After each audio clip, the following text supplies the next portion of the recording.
Mas Mardigu, saya mau tanya nih. Indonesia saat ini kan pivot miring dengan Tiongkok.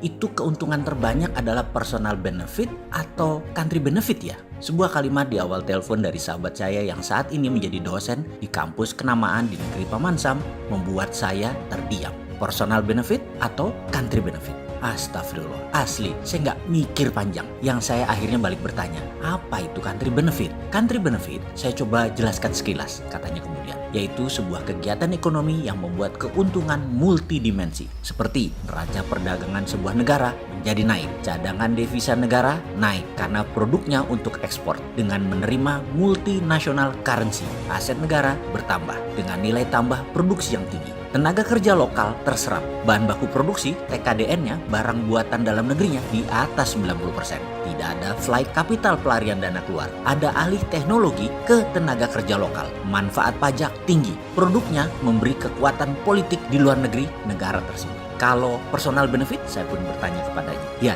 yang untung hanya personalnya saja. Yang membawa proyek atau yang menginisiasi proyek, dia yang untung. Cadangan devisa negara jadi minus. Aset negara atau natural resources capital jadi hilang. Hasil pajak kecil, bahan produksinya semua asing. Pinjaman dana juga asing. Tenaga kerja asing dalam tingkat manajerial ke atas. Tenaga kerja lokal hanya buruh kasar. Tidak ada alih teknologi. Transaksi ke luar negeri namun duit capex, capital expenditure, nggak pernah balik masuk ke Indonesia lagi. Hanya operational expenditure yang masuk. Dan uang yang dibayar untuk membeli bukan multinational currency seperti dolar, tetapi mata uang negara pembeli. Misalnya yang beli Malaysia dibayar pakai ringgit, yang beli Vietnam dibayar pakai dong Vietnam. Itu namanya bilateral currency. Ini tidak membuat keuntungan atau country benefit sama sekali. Jadi kembali saya tanya kepada Anda, Mas, investasi yang masuk ke Indonesia banyak yang menguntungkan secara personal benefit atau country benefit? Demikian dosen senior itu bertanya ulang kepada saya.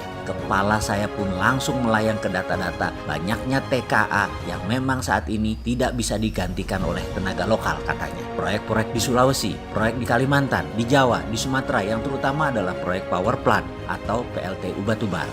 Membuat cadangan devisa naik nggak ya? Teknologi asing semua nggak ya? Dana asing semua nggak ya? Berapa pajak yang sudah dihasilkan? Tinggi nggak ya? TKA-nya sedikit atau banyak? Saya berpikir keras sambil mencari fakta data. Tanpa waktu lama, data tersebut mulai menumpuk di depan saya, kemudian saya dengan pede menjawab. Country benefit Pak yang lebih banyak. Nggak ada yang namanya personal benefit di Indonesia saat ini. Semuanya country benefit. Dalam hati saya malas melanjutkan dan membahas. Biar cepet aja. Wah, selamat kalau begitu. Indonesia pasti menjadi negara yang keluar dari masalah resesi yang menimpa banyak negara saat ini. Demikian dia berkata dengan nada riang. Lalu saya ingat video Mas Mardigu 2 bulan yang lalu mengatakan bahwa Juni 50.000 yang terpapar COVID dan Juli akhir 100.000 orang terpapar COVID. Dan itu tepat sekali. Dan saya mau nanya, lalu Anda nggak mau diskusi tentang COVID setelah itu, namun mengatakan Desember bisa 500.000 yang terpapar di Indonesia. Mas Mardigu kemudian selalu berulang-ulang mengatakan, waspadai akhir September, waspadai akhir September. Emang ada apa di akhir September menurut Anda, Mas? Saya jawab perlahan pertanyaannya yang terakhir tersebut. Gini Pak, saya takut perang militer dijalankan. Saya takut November Trump menang Pilpres. Kemudian saya takut Amerika menang perang dengan Tiongkok. Dan saya takut sekali protokol Ghost Fleet dijalankan. Jujur, saya tidak tahu siapa di negara Indonesia saat ini